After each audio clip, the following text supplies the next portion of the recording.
G- ah, Rugard Campo, Kirel Campo, narinig mo yung mga akusasyon ni Mr. Atong Ang sa'yo kanina? Yes, sir. Na apparently you are a part of a conspiracy to put him down? At meron pa siya sinabi na ikaw daw ay nag-volunteer na dukutin na lang yung mga suspect na yan? Nadinig ko po kanina. So narinig mo lahat ng sinabi niya kanina? Yes, sir. Okay, you have the floor. Either you confirm or deny lang sinasabi ni Mr. Atong Ang. Sir, ganito po yun, sir. Last year, nung ako po yung assigned pa sa NCR CIDG as the regional chief, kakilala ko, kaibigan ko si Joseph Lumbad, and humingi sila nga ng tulong na because Joseph Lumbad is working for the Lucky 8 kasamaan po nila Mr. Atong Ang, sir. And ang sabi ko, gawa po kayo ng letter request for police assistance. Yun na nga po yung i-present po kanina at naka-address nga po yun kay General Ferro sa Director CIDG. And yun yung, kung naalala niyo po noon, sir, no first Senate hearing, nasabi yun ni Attorney Santos na may request sila for assistance na kasama NBI at CIDG na ina-allege nung isa sa mga witness na malakas na daw si Mr. Atong Ang sa NBI, sa CIDG. Pero sa amin, sir, for purposes na kailangan po naman talaga namin, kayo po, sir, lahat naman tayo bilang pulis, for police assistance, intervention, kailangan may basis. Kaya gumawa po ng sulat si Attorney Santos from the Lucky 8 Corporation, address to Director CIDG, ako po ang nag-receive, and nag-usap-usap na po kami, kasama na po noon yung NBI. That's the first time na doon nga po nagpunta kami minsan sa office na ni Mr. Atong Ang sa Mandaluyong, sir. At saka, sandali it was recorded during the last hearing. Yes, sir. Na si outgoing CIDG Director, General Ferro, was blinded by that operation. Hindi niya alam. Hanggang sayo lang ang coordination, hindi niya alam. Diba? Naggulat pa nga siya. Meron pala kayong operation na ganun ginagawa. Hindi niyo pinapaalam yung director ninyo. Sinabi ko po yun, sir, sa kanya kasi kung makikita niyo po, sir, yung letter request for police assistance addressed to Director CIDG, ako na sabi naman ni General Ferro po noon, sir. O, ikaw na no, yung bahala. Sa NCR CIDG na, kayo na humawak. Kaya ako na po ang nag-receive, sir. And after the police operation, may Klaruhin natin, ha? Nag-deny si General Ferro na hindi niya alam yon. Tapos ngayon, nagsasabi ka na siya nagsabi sa'yo na ikaw ang bahala. Yes, sir. After the police operation that we have conducted, sir, entrapment operation, we have submitted a spot report and development report na may huli po kami, address na nakasuhan, nahuli, nakasuhan, ginawan po namin ng spot report at address po yung sa Director CIDG, sir. Kaya hindi po pwedeng sabihin na hindi po nila alam, sir. So yung sinabi ni Atong Ang na nag-volunteer ka daw na pagdudukutin nila yung mga tao na yan. Yes, sir. Ganito po yan, sir. Sir? Kwento ko, ganito po, sir, ang kwento dyan, sir. Deklaro mo muna. Yes, sir. Totoo yan, sinabi mo during the meeting. Sir, hindi ko na po matandaan kung nasabi ko, pero kung may nabitawan mo akong salita, pero pabirto man siguro, sir, hindi ko na matatandaan, sir. Pero nagkaroon po kami ng case conference meeting together with the anti-cybercrime, with the NBI po, sir. Sandali, makinig ka. Ikaw ay hindi ka pa retired, hindi ka pa malimutin.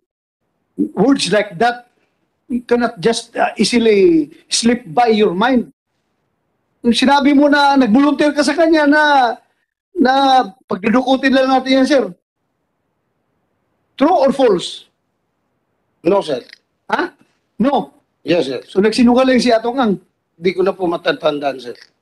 Ay, Kasi- huwag kang selective, ha? Selective. Permission to make statement, Ha? sir. Nag-out ka, ha? Yes, sir.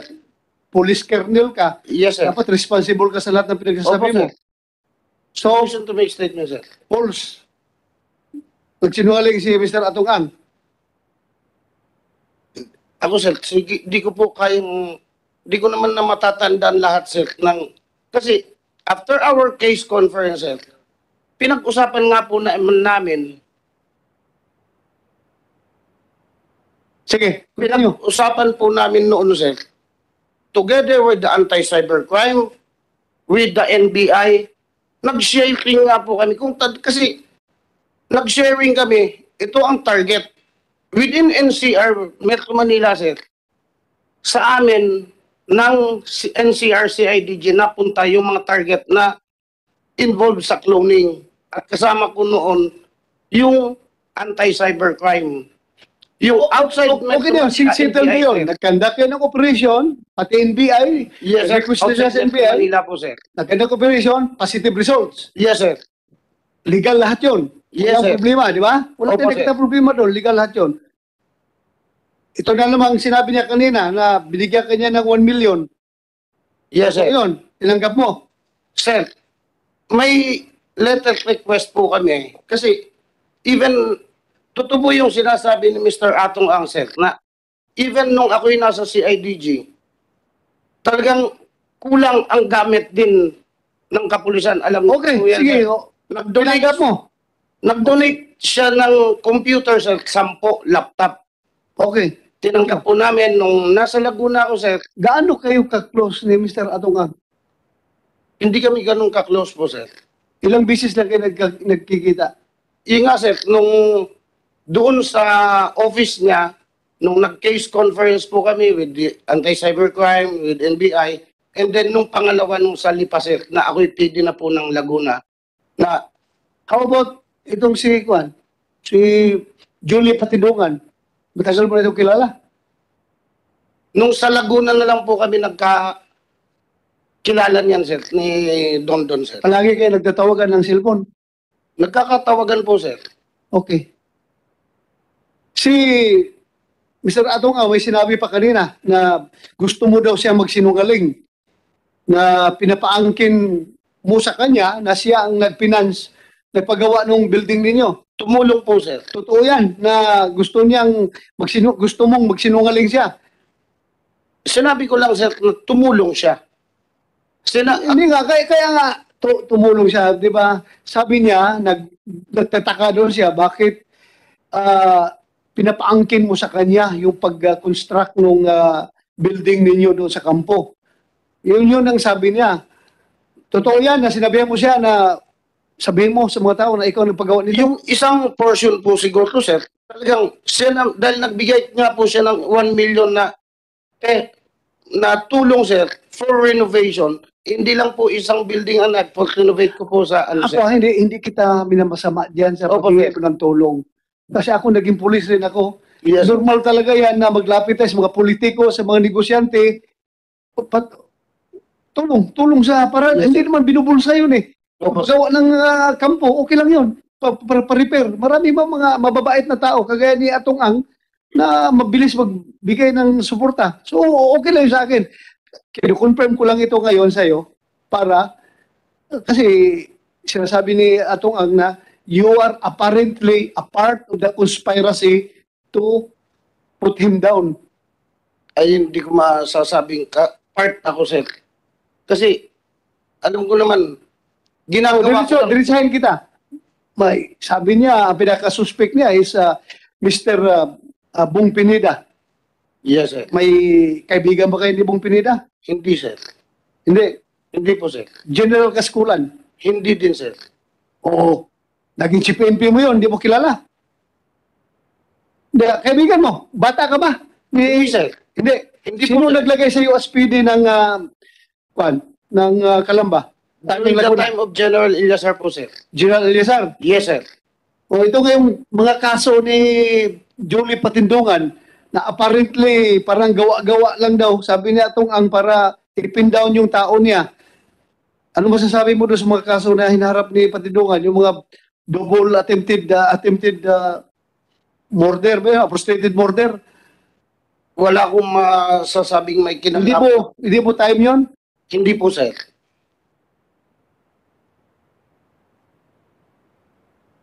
Okay. Sige. Yes, sir. Satisfied ka, Mr. Atungang? Doon kung magtanong ka, you direct it to Your the Honor. chairman. Senyor, Ako na magtatanong sa Honor. kanya. Ano ko lang dito? Number one, yung sinasabi niya selective ang isip niya, ang utak niya, nung ano po na sabi niya, hindi niya matatanda na sinabi niya yung dutukutin.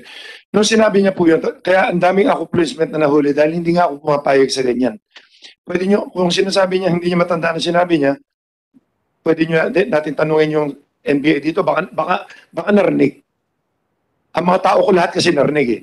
Number two, yung ano po, Your Honor, yung sa Laguna, sa Lipa, yung sinabi niyang halos tapos na yung pinakita niya sa akin picture. Hindi siya humihingi ng pera nun, nag-donate lang ako. Ang sabi lang niya, akuin ko lang daw akuin ko lang daw na ako nagpagawa lahat. Sabi ko, hindi ko makita logic. Kaya tinawagan ko si Atty. Carol. Kasi si Atty. Carol lang kakilala nila, tsaka si Joseph eh. Never ko siya kilala, kaya sabi ko, nakita ko lang siya once, twice nung lumapit, hindi ko alam pangalan niya eh. Natanda ko lang mukha niya. Nung nakita ko, ikaw pala PD ngayon, Colonel. Tapos nagulat ako, ba't gusto niya ako magsinungaling agad? Eh, ba't sanay ka magsalita magsinungaling ang tao? Yun na ano ko. Tapos nalabas ng mga testigo mo, puro nagsisinungaling. Alam naman natin, dadamay mo pa yung mga pulis, di ka naawa. Kasi utak pulis din ako eh. Pareho tayo eh. Nakita niyo naman, Your Honor, di po ba? Nakita niyo naman siya magsalita. Colonel ka, PD ka, hilaw ang salita mo. Ito terminology na natin. Thank you for that.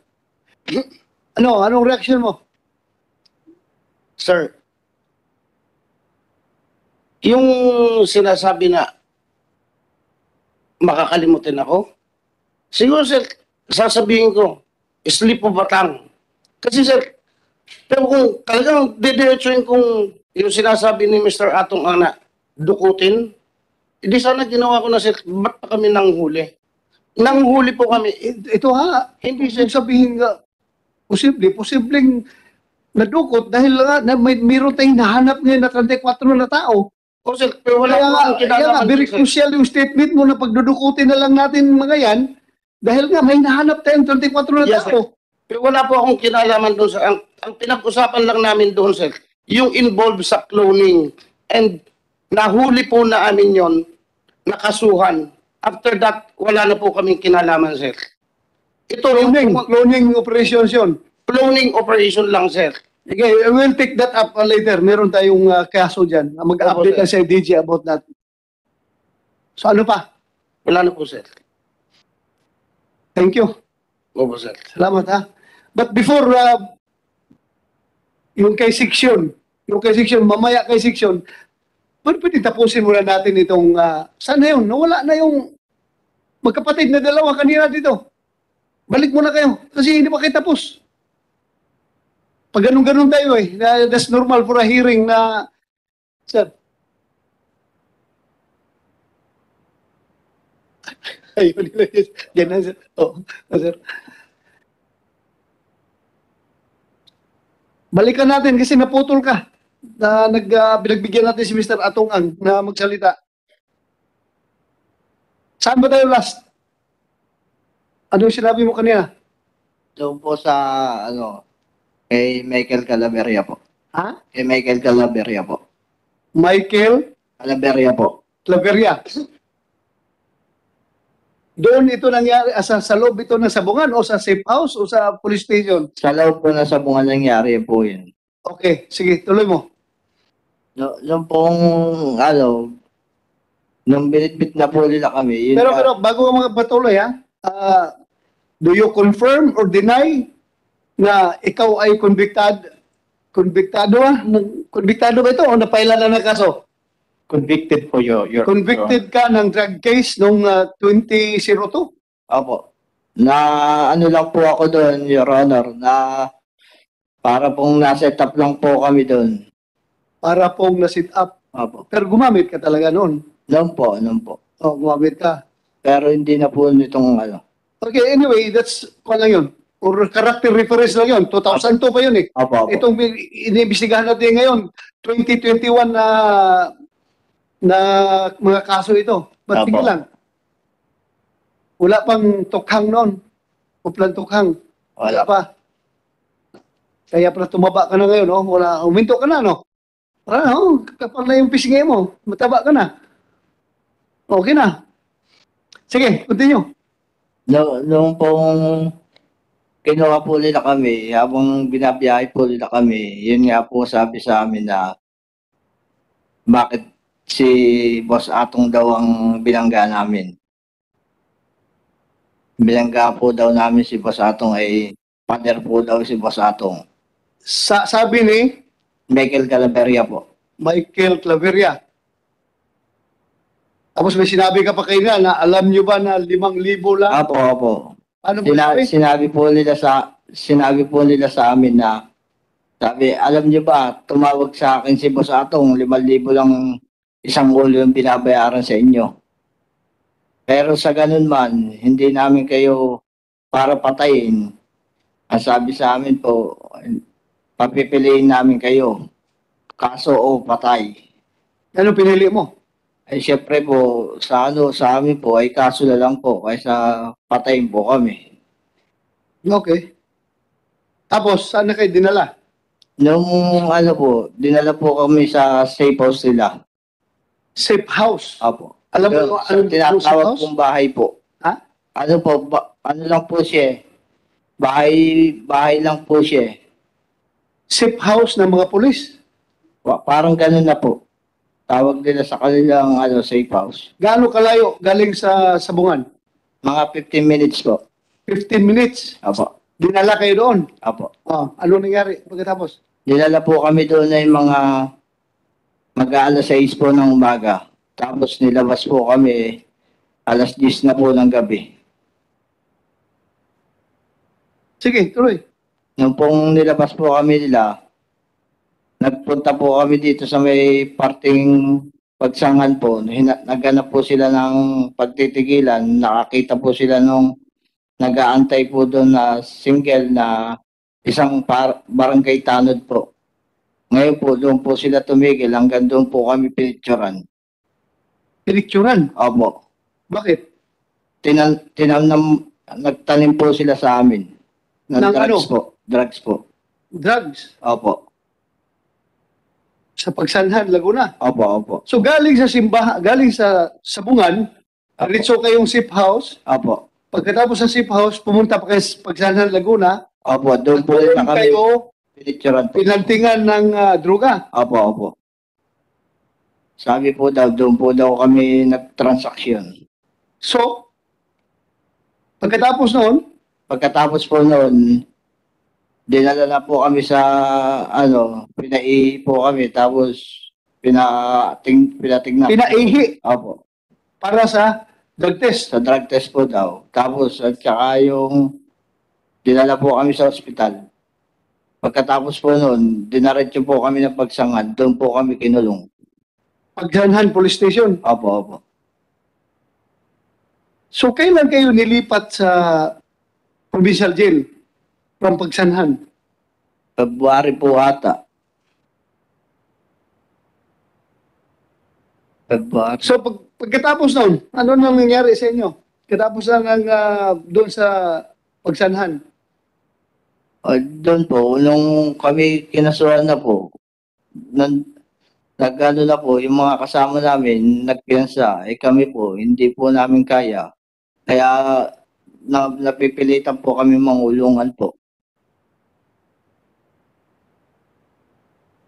Meron ka sinabi about yung nag-ring yung cellphone mo. Tapos tinanong ka kung sino. Apo, yun po yung, yun po yung tiga Mandaluyong po, yung pong isang boss po namin. Anong pangalan? Ronquel May po. Ha? Ronquel May. Ronquel May. Anong first name? Alejandro po. Alejandro. Apo. Tapos, Nung pong sinabi po sa akin, bakit daw tawag ng tawag yun? Sabi ko po, maglalaban po kasi kami ng manok, kinabukasan po. okay. Kinaumagahan po, maglalaban po kami ngayon. Ang sabi po sa amin, sige, sagutin mo, papuntahin mo. Pag pinapunta mo yan dito, nakuha namin yan, pauuwiin namin kayo. Yun po ang sabi. Kaya ngayon po, sa akin po, pinapunta ko po.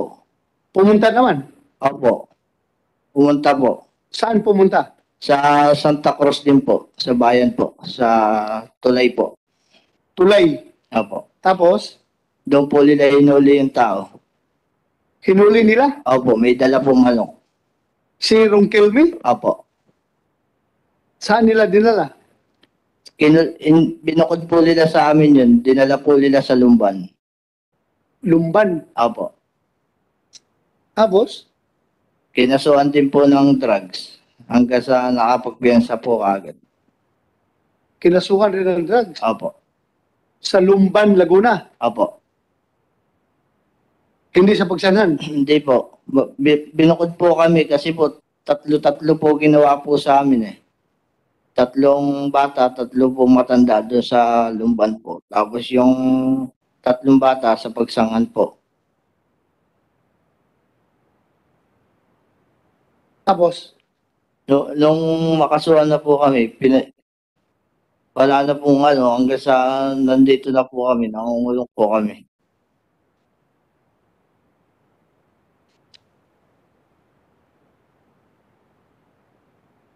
meron kang sinabi sa affidavit mo doon sa NBI, nasabi mo, hindi kayo pinatay dahil may umarbor sa inyo.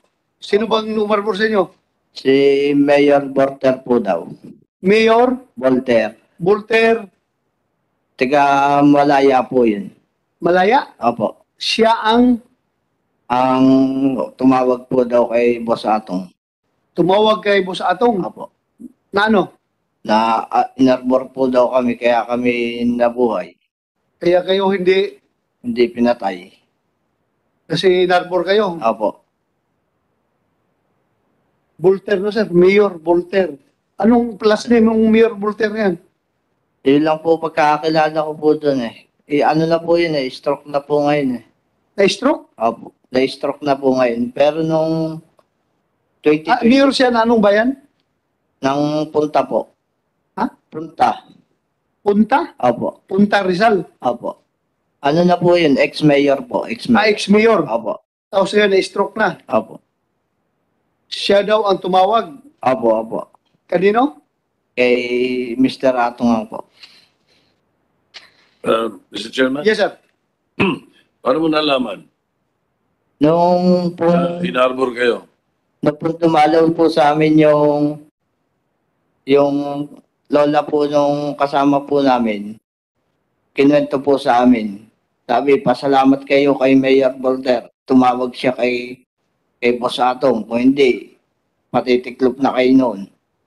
Eh, si po daw Mayor Volter ay may kaugnayan po sa kanila. May, kumbaga, nakakausap po niya si Boss Atong po daw. Kaya, natawagan po niya kaagad. Oh, Boss Atong. Pero Boss Ato. Your Honor, Ang tawag sana itong oras na ito matawagan, wala kasi akong kilala. Una-una, hindi talaga ako nagmimemorya ng pangalan. Sana matawagan kagad ngayon yan, para, yung mayor na yan, para malaman kung kilala niya ako. Kung nakakausap ko, kung oras na ito, sana matawagan. So ikaw, ang sinasabi mo, wala kang kilalang Mayor Voltaire. Hindi ko, wala, Dating Mayor Your Honor. Punta Rizal. wala akong kilala na ganyan, wala talaga. Alright. Yan. Yun ang ko, sir, yung Mayor Volter pala ng Halahala Rizal. Dating mayor ng Ah. Halahala Rizal. This is according to the affidavit sa NBI. Apo, apo. Wala na ngayon yung mayor na yun. Nasa kapatid ko po. Buhay na? Buhay na? Ay, buhay pa? Apo, apo. Bye pa po. O, hindi, pwede tanongin ng committee. Anyway, if you don't mind, Mr. Chairman, mayroon akong Yes, sir. Go ahead. Go ahead. kay Mr. Ang. Granted na mayroong tsope. Granted, palagyan na natin na mayroong mga nagtsope sa kwento at saka sa mga balitaan natin. Wala ba sa rules ng isabong how to how to sanction these game fixers. Ano ang mga rules ninyo pagka ganun? Hindi ba dapat masyadong malaganap yung isabong para hindi natin intindihin yung sinasabing mga choppy-choppy na yun. So, ano ang mga rules or may mga sanctions na ginagawa ninyo kung merong choppy na nangyayari? Your Honor, ang choppy nga kasi, kapareho niya, sa ordinary sabungan, pag may choppy, yung ordinary to, yung without yung mga online na yan. Pagka yung choppy doon, talagang hindi nila tinutuloy, sinasaktan ng tao, kung anong ginagawa. Ngayon dito sa amin, hindi rin namin, kasi hindi namin malalaman, pag meron kami nakita na alanganin, magre-request silang palitan lang namin ng manok. Ngayon, yung sinasabi nila na nanyupi sila, pumusa sila, Your Honor, hindi namin malalaman talaga yun. Kasi, pag nakita namin depresya, papalitan lang namin ng manok or hindi namin ipatutuloy yun. Ganun ang mangyayari. Pero hindi namin malalaman yung honor ng choppy kasi hindi kami ang kapustahan. Ang kapustahan nila taong bayan papasok lang sa makina, tapos withdrawin nila. Mahirap po matrace Hindi basta-basta matitrace ang choppy Ngayon, hindi ko alam kung paano ginagawa nilang choppy, bakit nakakapusta sila ng ganun sa kabila. Tapos isang grupo pa nga sila. So, sa inyong, ano ba tawag sa inyo rito? Kayo yung namamahala Like for example, Lucky 8. Ano kayo sa isabong? Kayo operator. Nung isabong. Service provider lang kami, Your Honor. Service provider kayo ng isabong. Yung lahat ng mga nagsasabong po sa amin, member namin, tapos ibinebenta lang namin sa kanila yung palabas namin sa mga tao. Tapos kumukuha lang kami porsyento tapos doon kami binibigyan namin yung kalahati sa mga agents, sa mga ganyan. Tapos, Total, mukhang ayaw suspindihin ng pagkor yung isabong muna habang nag-iimbestiga, no? Hindi ba kayo dapat gumawa ng paraan na magkaroon kayo ng mga sanctions o mga rules dyan sa mga game fixers? binabantayan po namin, pero talaga, wala naman po talaga, ako, sa aming pananaw, walang chope Kasi, tuloy-tuloy ang sabong, wala namang sinasabi nila na nyonyope sila, base doon sa sales, sa history nila, nakikita ko, bakit nila kinukontra lagi ito? Pero yung kapareho nga yung isa ni Inonog, nakalaban pa nung manok ko Kabuti pa ako natalo doon. So, paano ko sasabihin choppy yun, Your Honor? So, basta sa amin, talagang group kami. Imposible makapasok ang choppy pag hindi talaga is either pininas mo yung manok, pero sarili namin manok, I don't think na may gagawa ng ganyan Kasi membership to All right, Mr. Chairman, perhaps pagkatapos dito we can hear from Mr. Butch Inonog na ilang beses na banggit kanina. Yes, sir. Yes, sir. Yung may isa pa po yata yung kasabay niyan. Ano? Section. Okay na po. Okay ka na? Section. Andito yung dalawang section kayo. Narito na Sige, po. muna. 1 minute suspension muna, sir. Mag-share mo na ako sandali. 1 minute.